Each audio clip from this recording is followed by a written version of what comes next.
Hello, everyone. This is Dr. Ilavrisi Joseph.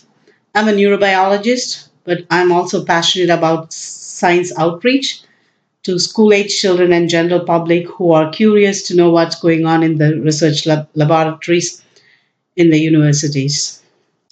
So, this is a workshop that I conducted recently for a bunch of after school professionals about how to make engaging and meaningful STEM learning experiences for children. So this can be interesting to all to everyone who are interested in to learn how to make science engaging and useful for students. So you can be a science teacher, or you can be a parent, or you can be a professional who is looking for engaging students in an informal STEM learning experience. There has been so much recent push about STEM for children, and it's like the hype about it, and also a controversy regarding whether it's STEAM or STEM. Personally, I do not see science and arts as separate thing; they belong to each other, and so it's up to each individual's outlook and perspective. So, like I said, I made this presentation or workshop for bunch of after school professionals, but it will be useful for anybody who really is pondering about how to make science really meaningful and engaging, and the real science activities, because sometimes such informal or fun activities tend to turn into a total arts and crafts activities.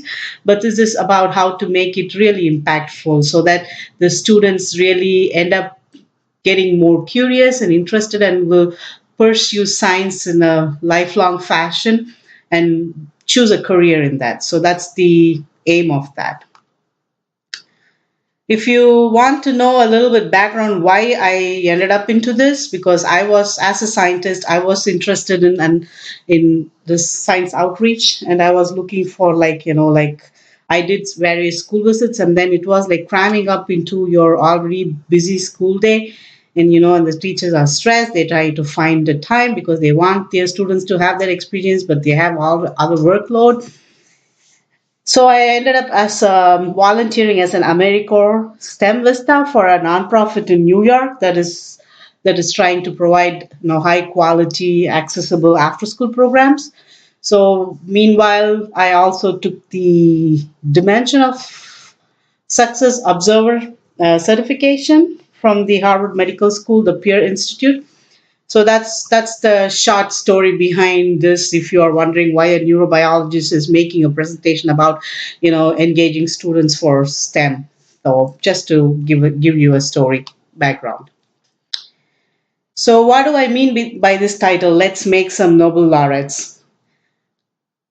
Almost 75% of the Nobel laureates in life sciences, they said their interest for science, their interest in science, and their passion to pursue a lifelong career in science was happened during their informal encounter with science. If you look at this person, everybody knows this. This is the famous Feynman, Mr. Professor Feynman. And he is notorious. If you read his biography, then you will know like how he was messing around with radios when he was small, doing all his experiments by himself. So that's the curiosity that is being induced by science. And some other examples of Nobel laureates who, when they were young, their interest in science was really, really motivated, by their informal encounter with science projects. So this is Martin Karplus, who was a 2013 Nobel Prize winner in chemistry, and he was a science talent search winner in 1947. And if you read his recollection, that is at the bottom, he describes his thrill at becoming a finalist in the science talent search. Astronomer Harlow Shapley, the chief judge, charmed me with his apparent interest in my project, he recalls. And winning first place made up for the discouraging interactions with some of my high school teachers. Especially memorable, he noted that we met President Truman, who welcomed us as the future leaders of America. If you note, you can see how it was so enthusiastic and it was so formative for a young student to undergo these kind of like interaction with a famous scientist, and this appreciation from a famous scientist for his projects and so on, and getting also hands on at that young age. But you also see that like it made up for the discouraging interactions with some of my high school teachers. So that's something also, like most of the time we are under so much pressure, and I see with all those common core and other testings, everybody's so stressed, and we kind of like totally drop the ball on the real purpose of education, especially for science. It's about fun. It's about inducing your curiosity, asking questions, thinking about, like observing and then pondering over that, so reflecting over those questions and answers. So that's something, it's really important at the early age to really kind of like develop the interest of students. And this is another Nobel laureate who got nine Nobel Prize in physics in 1972, and he was also a 1947 science talent search winner, and he did this project on growing penicillin resistant bacteria. And this, if you read his description, if I'll try to leave it as long as possible, you will see that's a typical young child's life maybe years ago. Nowadays, it's like so many parents don't have time. Either they send them to workshop or just, kind of like try to keep them inside. But you see, it's like it seems that he was so allowed to fool around, play with things, and all those boom, boom, boom. And people who are working with boys in an informal STEM setting will understand that boys love kind of things that break, that move, make loud noises. So what in essence his recollections tell is that it's fun. When you are young, science is really fun. And if we give us the right atmosphere, right encouragement, right activities to the children, then it will really develop, and that can lead them to be in science, to have a career in science and make difference in the world. So what makes for a meaningful STEM activity? So when we say this is a meaningful STEM activity at an early age, can really open up the world for students.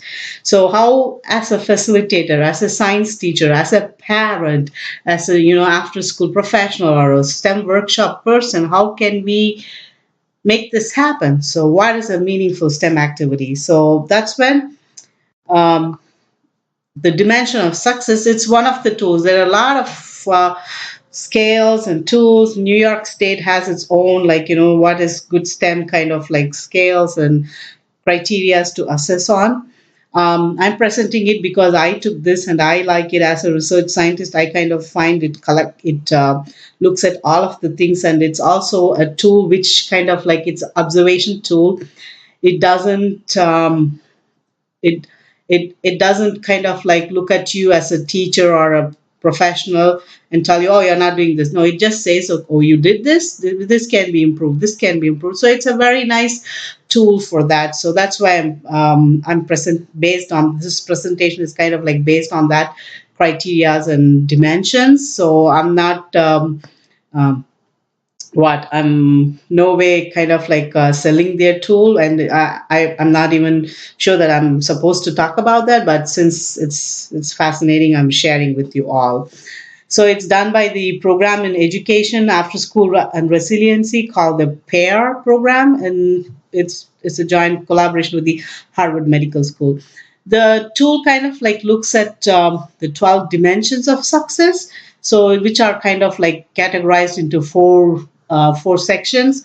First is the features of the learning environment. It looks at, like, how organized is the learning environment. Are the materials good? Is it interesting? Is it really relevant for the activity? And then the space, how good is the space? Is it very distracting? Do the children all have the space to kind of like do the activity, or just have to sit down? All those things, which is because those are all important. And then how good is the engagement? And then the STEM knowledge and practices, are the STEM content really accurate? Because you cannot, perpetuate wrong core concepts to kids. So, and then are the students are really doing the STEM practices? Like if you go to a research scientist, like there will be inquiry, there will be, all those things. Do they do that? Do they ask questions? Do they answer questions? How do they discuss all those things?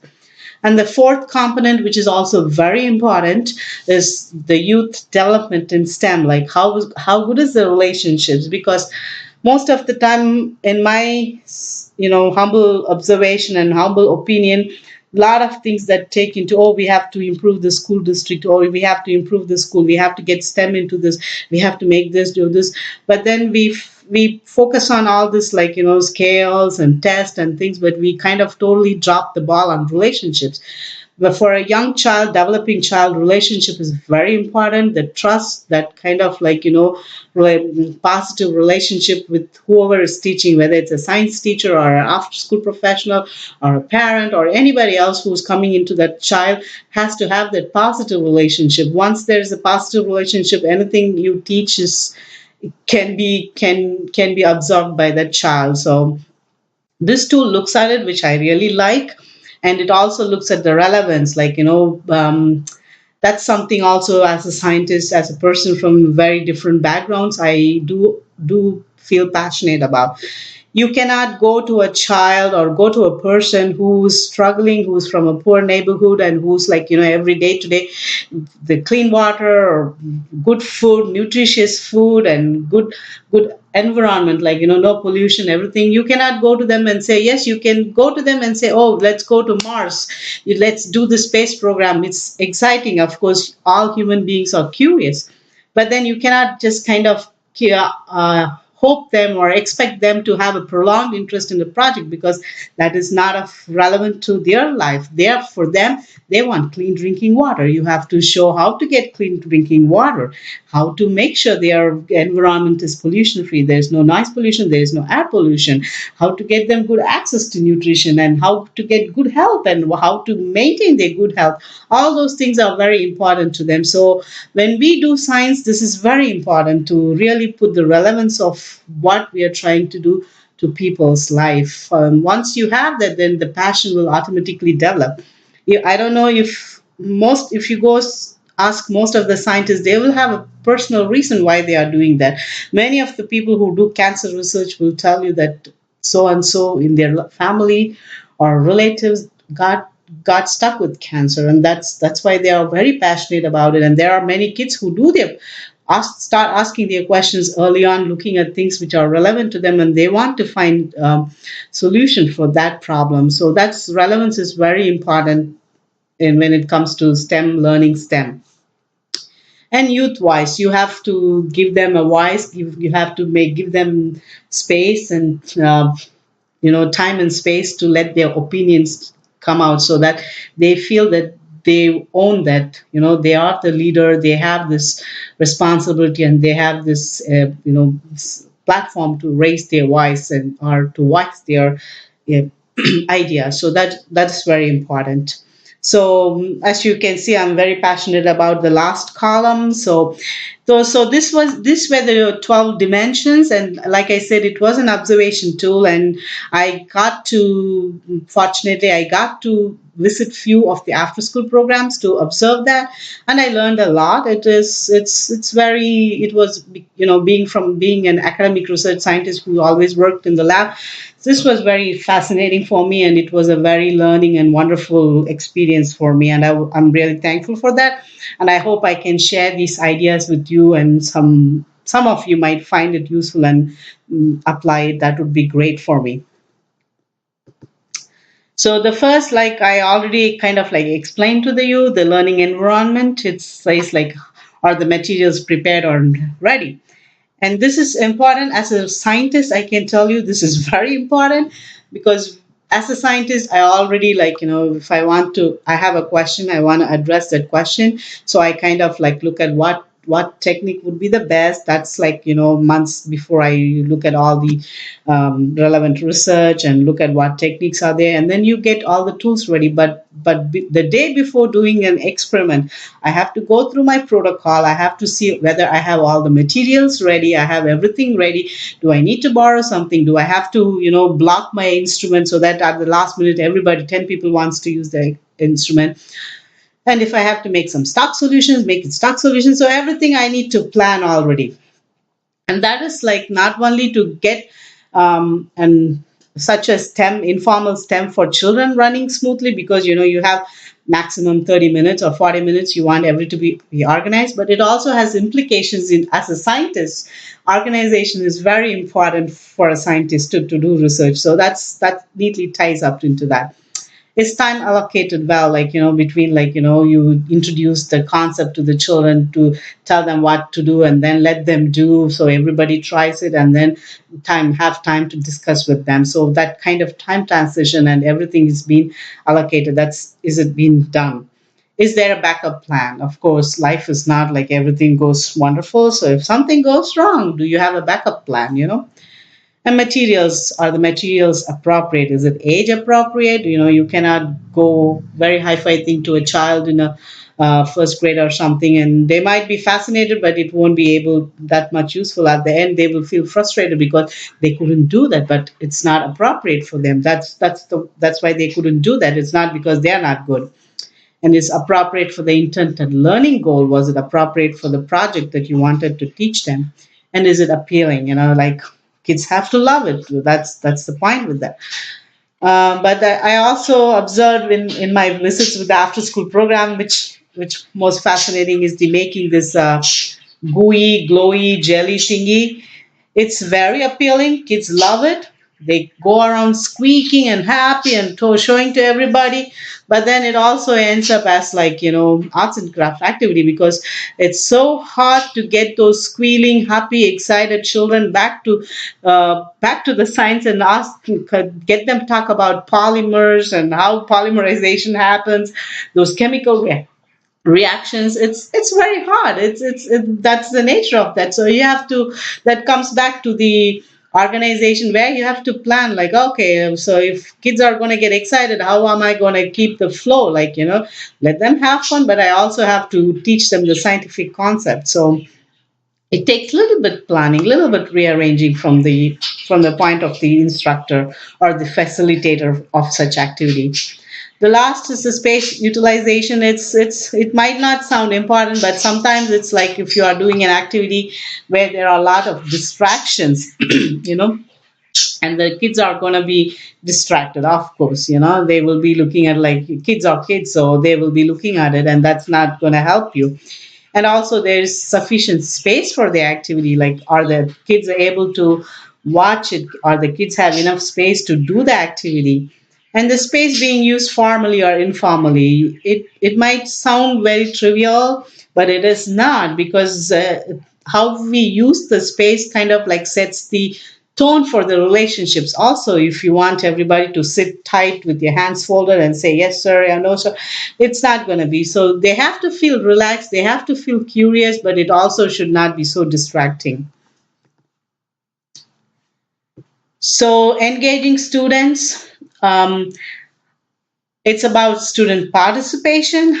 Do all the students have access to the activity, or do they, some of the students need, prompting to participate? Which, if you are an after school professional or a science teacher, you will immediately be nodding their heads. Yes, sometimes. But the point is that, how do you prompt it?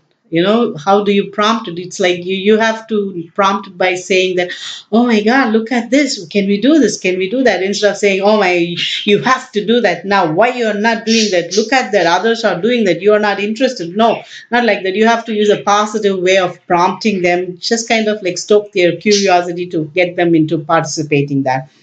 And it's about, are all students participating equally? This comes to, in a group, there's always like one or two kids who are like very outgoing, very curious, and they tend to overtake everybody. And it's also, sometimes I have seen, like, in such STEM activities, unfortunately, I don't know why, but unfortunately, girls tend to be like sulking back. They are too hesitant to speak up.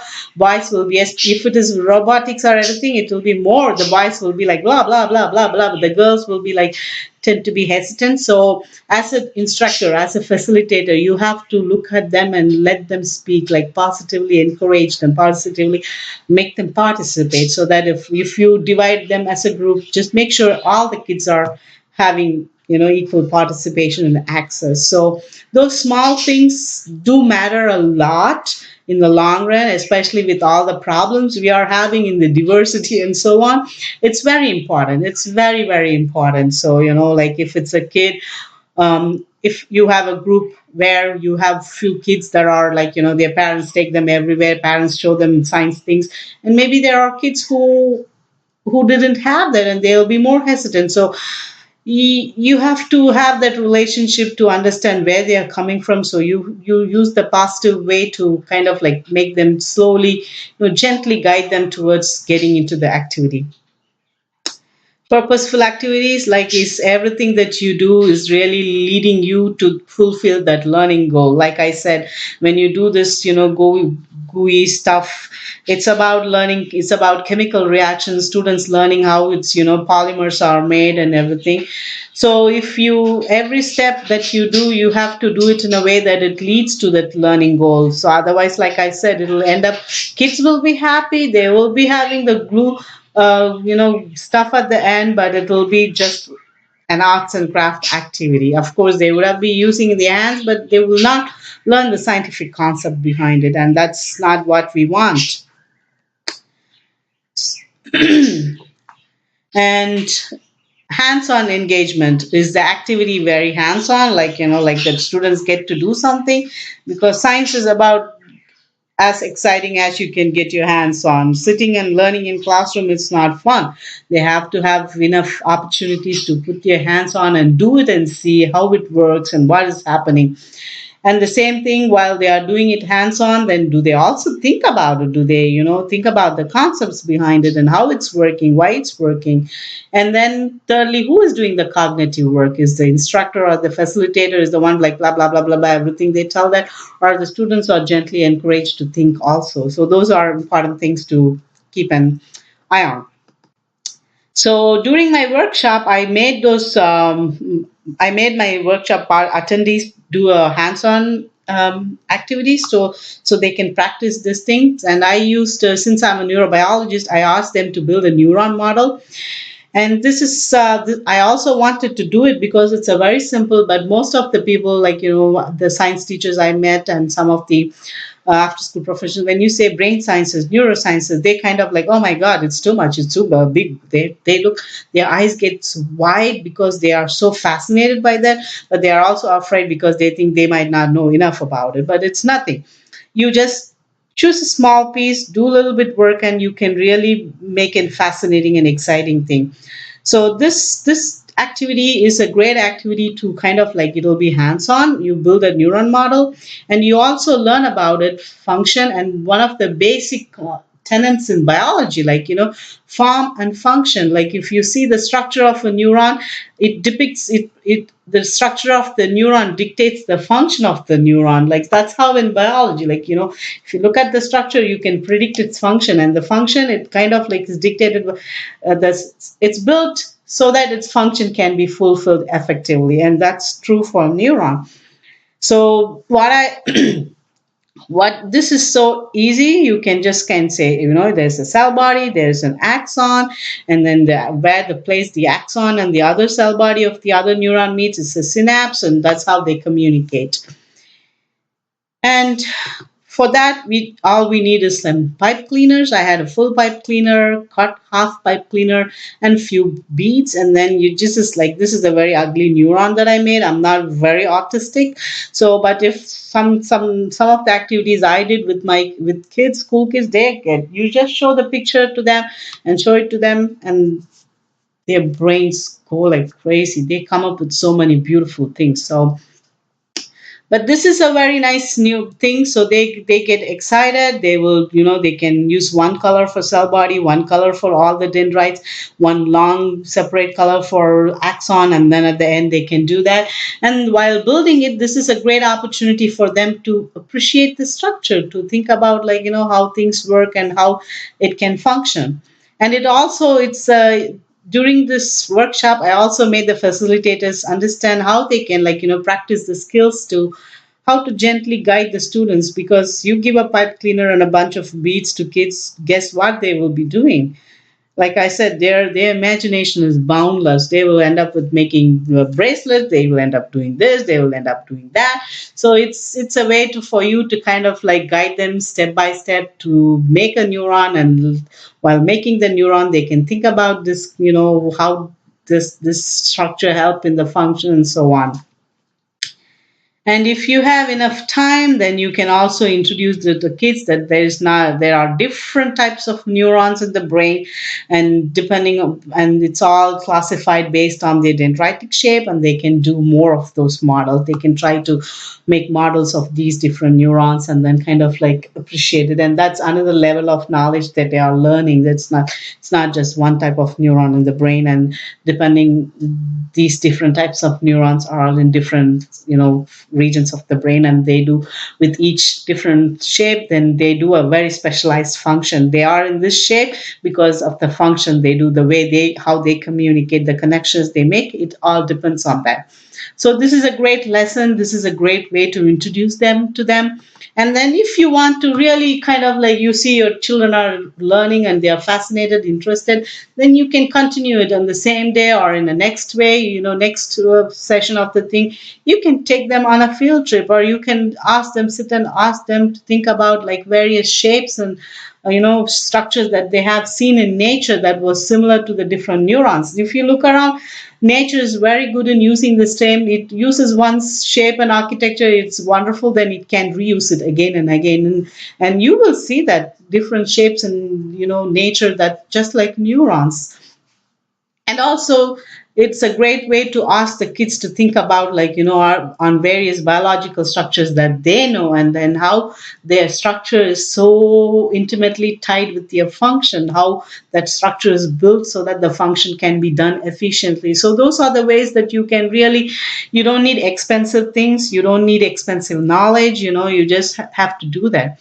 And the other thing is that like nobody knows anything, even though I have a doctorate in cell and molecular biology, neurobiology. I don't know everything. So, but the one fun thing when you work with students is to like, when they ask a question, you have to say that, let's find it out together. That's a good question. And it's something that I say to my 6-year-old son. Sometimes he asks questions that I don't know the answer, and I say, oh, let's find it together. And thankfully, we are living in the internet age. You just have to do is like, go to Google and ask Google, and you can find. And that is kind of like a great adventure together, and it's a bonding time that you can go together in a journey of finding answers to your questions. So that's something everybody has to utilize it, whether you're a teacher or after school professional or a parent. Don't be afraid that you won't know the answer.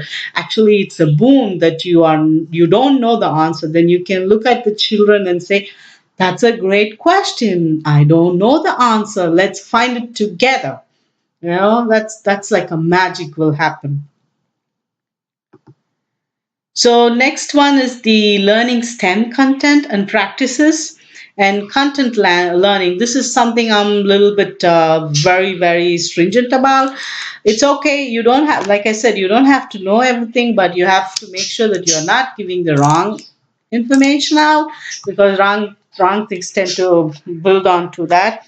And so just, is the information has to be presented accurately. It doesn't have to be a high level information, but the basic information that you're giving has to be accurate. So we build a basic foundation for science.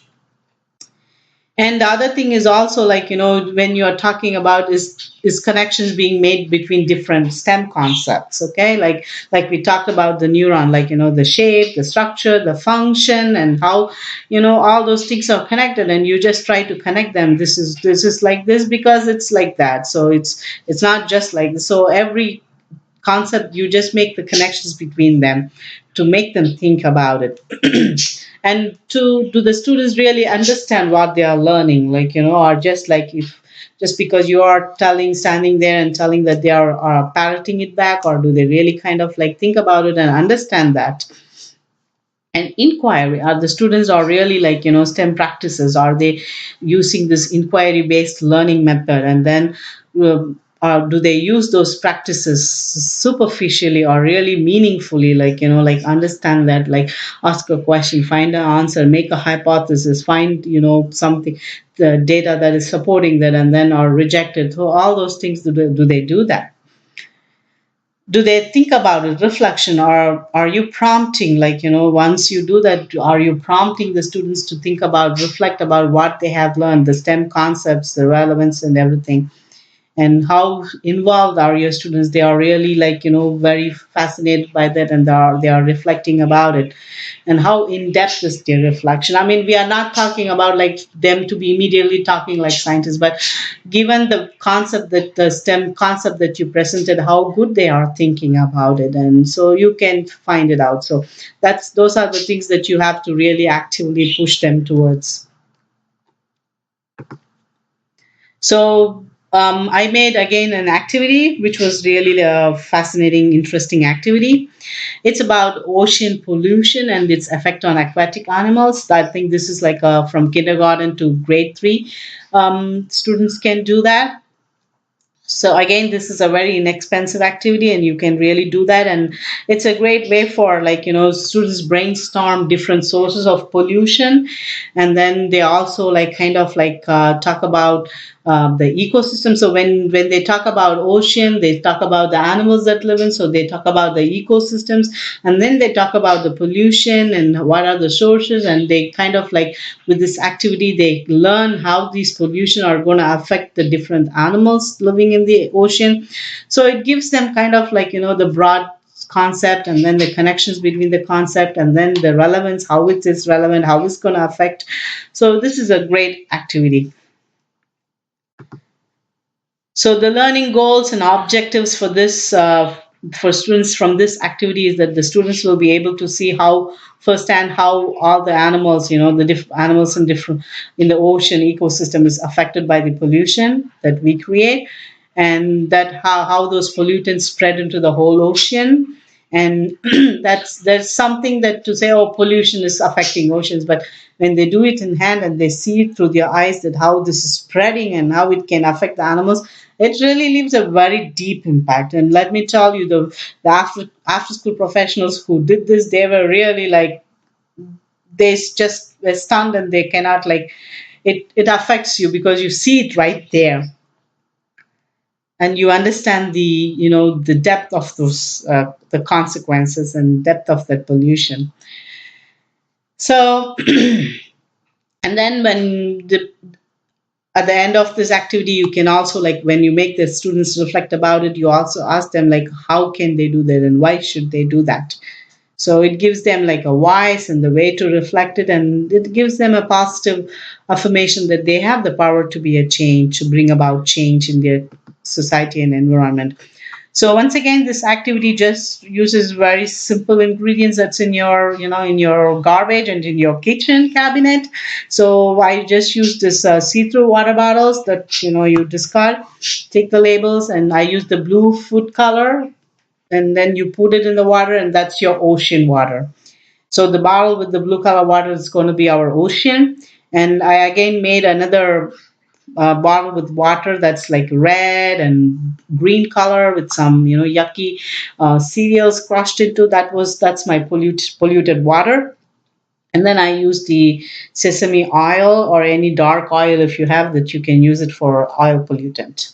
And then this is funny, just excuse me, I did not have any other animals. So those rhinoceros and all these animal foam stickers are going to be my sea animals, floating animals. And then I use few beads. So these are the things that we need for this activity, which is inexpensive. So because I know many of those programs in schools are not having that much money, don't have big budgets. So with these few very inexpensive things, you really can make the students enjoy their STEM activity. So first, you take the bottle, and then you ask the students to kind of like pretend, which kids are very good in there with their imagination. Those foam stickers that are floating in the ocean are your surface animals. And then when you put the beads, they sink. At least a few of them are sinking. Those are your bottom dwelling animals. So by this, you are already introducing the concept, like, which animals are on the surface, which animals. So you make the students like, name some animals on that is on this that's live on the surface of the ocean, name some animals that live on the bottom of the ocean. And so our ocean with its animals and ecosystem is ready. And the next we do, what we do is like, we have some oil. I sorry, you cannot see that. So there's an oil spill. You kind of like gently pour the oil and let the students observe, and you can ask them. So now when you put spill oil, like you can ask like, why do we need oil, how do we use oil, and where does it come from? It usually gets transported in big cargo ships, and then pretend that this is a scenario, it gets spilled. So then they can easily clearly see that the surface animals are immediately affected by the oil spill. And you can do again, you can ask them like, okay, now the surface animals are affected by the oil spill, and let's pretend that there's a storm coming. You can ask them to shake the bottle, and then ask them to observe what happens. They will see that the oil is getting mixed everywhere and it's going everywhere. Even the bottom dwelling animals are now getting affected with the oil spill. It's the same. Again, you can ask them to pour the polluted water now, and while they are pouring it, they can observe that when you add polluted water, you release contaminated water into the ocean, it goes everywhere. So you ask them, when they observe that, you ask them, where does it go? They will say it goes everywhere. So who is affected? All the animals are affected, regardless whether they are living on the surface of the ocean or at the bottom of the ocean. They are getting affected by this pollution. So once they kind of like go step by step, then you can kind of like, at the end of that, you can ask them, you can wrap it up the activity by asking them to reflect. Ask the students to talk about why pollution is bad. And then you can say, ask them, how does it happen? If they see that, they should be able to see it's because of man-made. Most of all the pollutions are man-made. And you can ask them, what are the sources of the pollution? They will say oil spill, contaminated water that we live in, all the stuff that we, put it, all the medicines and everything, unused prescription medicine that we dump into our sink, ultimately ends up in a runoff, all the pesticides that we put in our lawns and gardens, that when it rains, it ends as a runoff, and it ultimately goes into a river, which goes into the sea. So you can ask them, encourage them to name all these things, and then you can then ask them what they could do, what they think that they could do to reduce pollution. Sometimes maybe they will say they can do this, they can do that, they can stop using oil, they can use more solar power, they can use more wind power driven car, and all those things.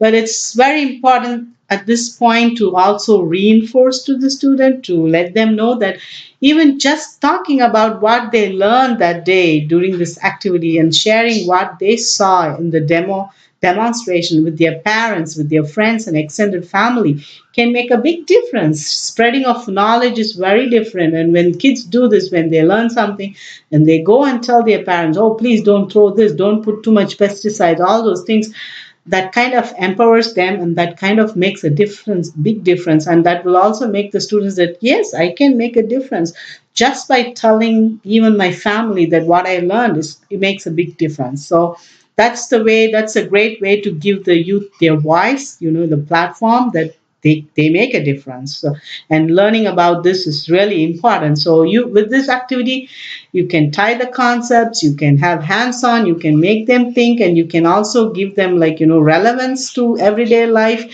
and how they can make a difference. They can reflect on it. So it's a very great activity, and it's also very important. So the last and my favorite, this the relationships and youth development. Are you creating a warm atmosphere? We tend to always think that, at least when I grew up, always people, my elders used to say, oh, you're a kid, you don't have to worry about bills, I don't have to worry about mortgage, you don't have to worry about grocery shopping, be happy. But not really. Kids are very sensitive. And if you are a educator or living, who kind of like works with kids from poor neighborhood with a lot of problems and everything. It really makes a difference. You might be the only person that the kids is smiling to or something. And what I observe during my after school visit, those program visit, is that there's already a very beautiful relationship between those instructors and facilitators and the students. The students love them, the students trust them. It's very loving, loving, trusting relationship. It seems that the kids think that, oh, whatever this person is doing or telling, it's for my good. That kind of trust is already there, which was very heartwarming to see. So you already have that, and then you can work on it to really create a warm atmosphere where the child feels like curious, happy, ready to learn something new, not being judged. There's no judgment, there's no test. You just learn there, do things and learn and have fun. So, are there any negative interactions occurring? Like you when things go wrong or the kids don't listen to you. How do you kind of like put them back in the track? Is there like a negative interaction, kind of like disrespect and everything going on in both ways? Like relationships we are talking about between students and students, and between the adult and the student, and then the adult and adult, like all the other adults. So everything has to be very positive. A positive learning environment can lead to miracles happening. When you do not have that kind of positive relationships, then learning really cannot occur. No matter how much money or anything you put in, it really cannot happen. So that kind of positiveness in relationship, that kind of trust and openness should be there. Once you have that, the students will learn like very fast. Relevance to youth. I talked about the relevance before. Again, it's like is there a connection between what they are learning and their life? Immediate for family, immediate neighborhood, immediate society.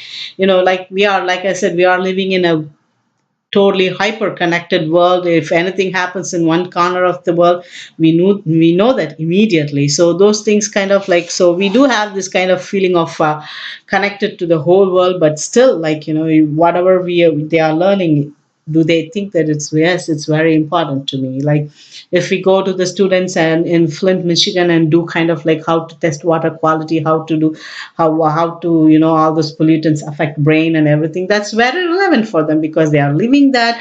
Their water is not good. They there's a lot of health hazards for that, and then you give them like this is it, and then how do we address that? What are the technology? How we can do that? All those things, that's very relevant for them. So they will be more interested in that. They will be more passionate about it, and they will see a path for them to really, okay, this is a question, I can answer it, and if it's worth to spend my time and energy to answer it, because it's very important for me and my family, my friends, and my community. So that kind of relevance should be there to really induce passion.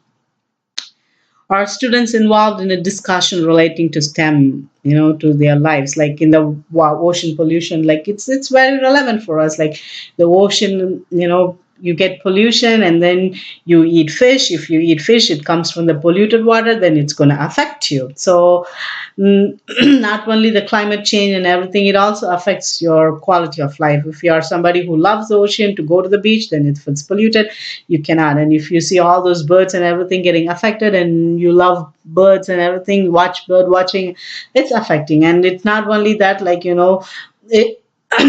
it's a good way of also talking about food pyramid and food interconnection, all those things. So how one thing affects, everything will affect. So it's kind of like you can tie it up to their life, like how is it kind of like related to you.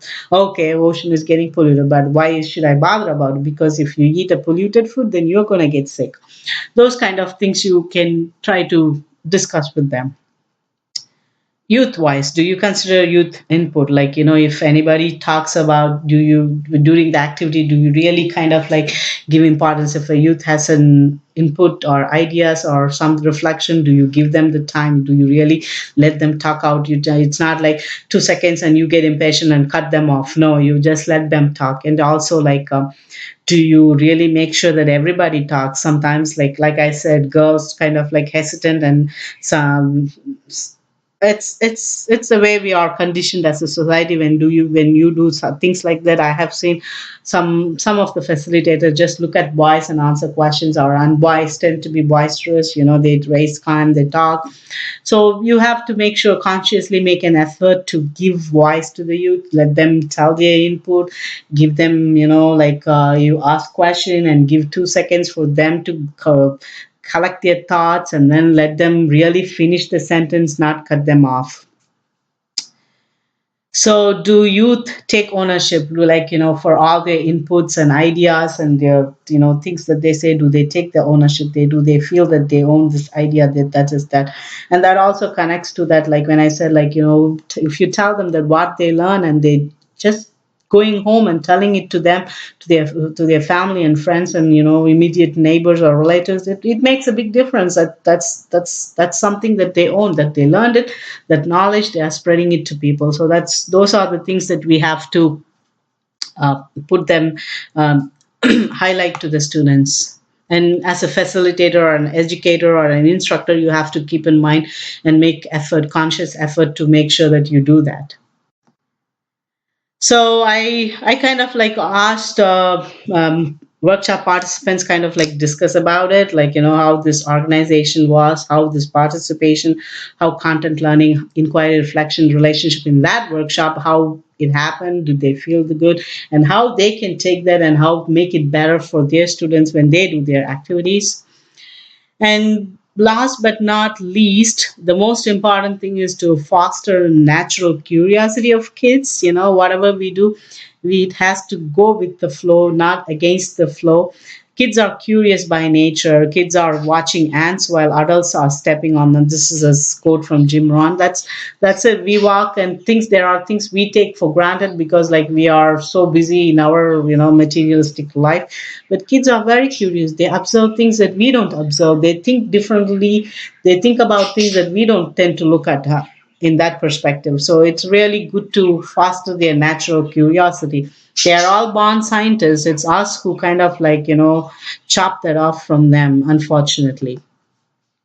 So these are some always ask open-ended questions instead of never ask a question where you can get yes or no with the students. No, put plenty of time for this reflection to ask questions. Let them think about it, and kind of any question you ask the student, they should be forced to give an answer in a 1 or 2 sentence so they can think about it.